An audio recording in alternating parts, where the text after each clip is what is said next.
Magandang hapon, Pilipinas at buong mundo. Nay, tay, kapuso, pahiram po ng 20 minutes ng inyong hapon. Ako po si Boy, and welcome to Fast Talk with Boy Abunda. I'm so happy today because my very special guest is billed as one of the world's top luxury influencers.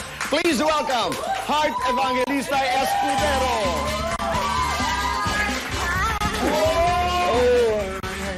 Hello sa lahat. Thank you for being here. So nice to be here. Nais ko lamang po ipaliwanag na nagpalit po kami ng upuan ni Heart dahil this is my angle. Yes, this is my angle. Kailangan nakakasiguro. That's right. How are you? I'm good. How are you? Huli tayong nagkita ay, what, 15, 20 years 15, ago? Yes. Mama, about 15. Nasa stage ako ng, sa Boracay noon. There was an event. Okay, It is. let's do fast talk. Okay. Okay, 2 minutes to do this and our time begins now. Heart, Love Marie. Love Marie. Manila, Sorsogon. Sorsogon. Manila, Paris. Paris. Bags, shoes. Shoes. Kanin, French fries.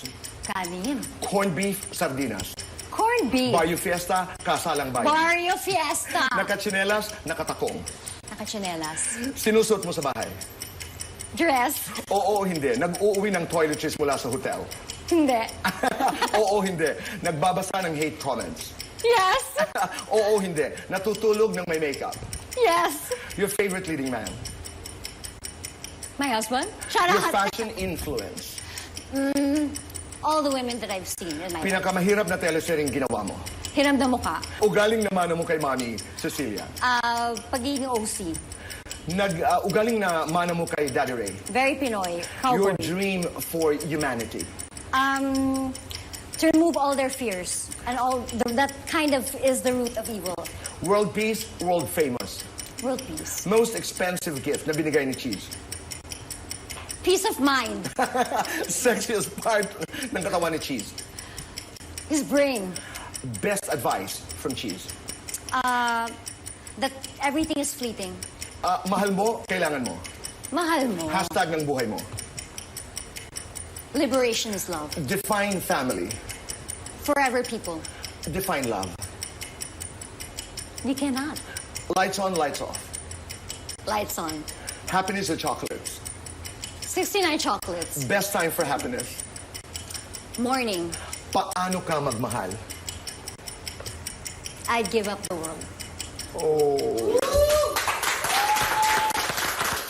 That's interesting. Sexiest part about, well, the sex thing about Cheese is really his mind. Yes. You know, and that best advice, everything's fleeting. Yes. Explain that. I think kasi si Cheese madami ng pinagdaanan sa buhay. And especially with the kind of job that he has. You know, you're there because of people.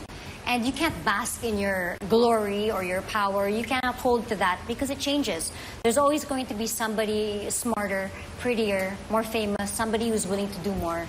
And so really what stays is your mind, your heart, and your soul. So you have to hold on to the things that matter. Right. In the beginning, life was not easy with you and Cheese. Hindi lingid sa kaalaman ng publiko na there was that conflict between mom, dad, and Cheese. I'm not going to go there. I'm not going to go there. But let's go there. What was that about?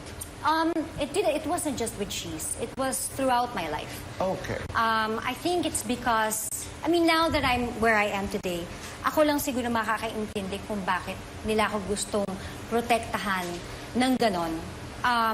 For them, it was, even if it went beyond, it was about loving their daughter.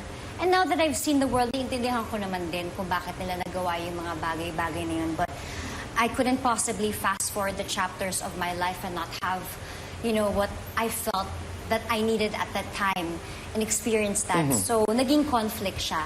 I think that's what it was about. A mother's love, a father's love, and their fears for their child. I understand that.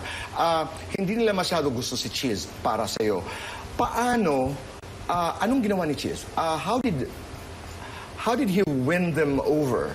And was that fighting a war without fighting it? Ano yung estilo na ginawa ni Senador? Okay, in all fairness kay Cheese, he wasn't the only one. I lost a lot of great people in my life because I chose my parents' happiness.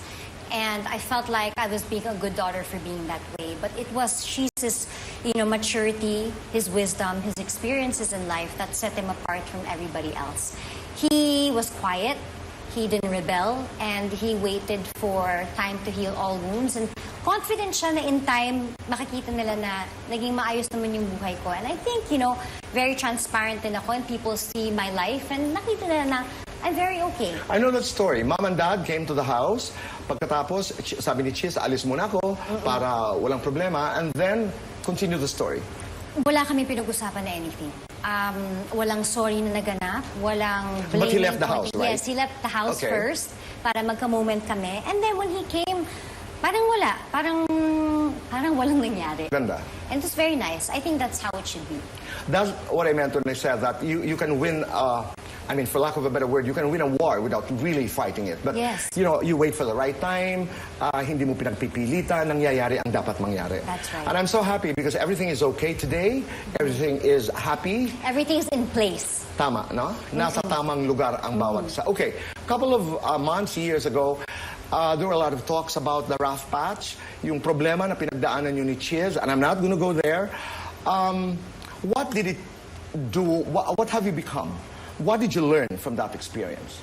I feel like at the end of the day, not just with marriages, friendships, with people you work with, everybody goes through problems, And I felt that as individuals, even if you're married, or even if you're committed to someone or a friend or whatever, you really have to go through certain things and deal with them alone.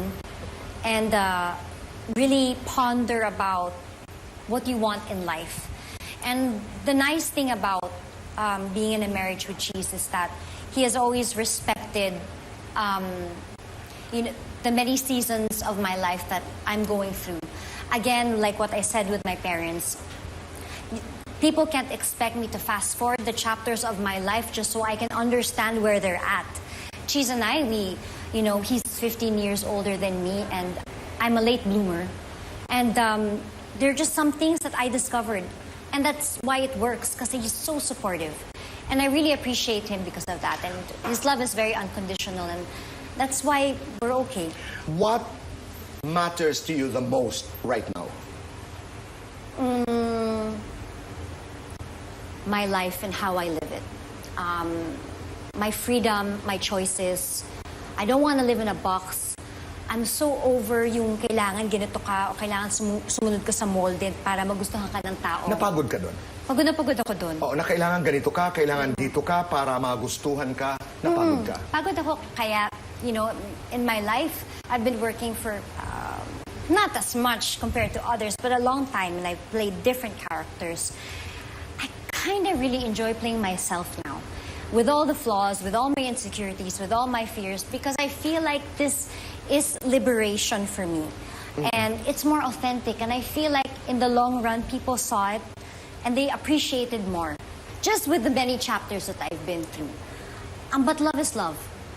And kunin nyo na lahat, you can have all the richness in the world. But if you have no love in your life, it's not a life worth living. Is that a decision? It is. Because I will fight for my happiness this time around. You will fight for it and that's a decision na ginagawa mo araw-araw sa iyong buhay. Araw-araw, for myself and for other people. Ang dami mong pinagdaanan sa pamilya, sa buhay mo.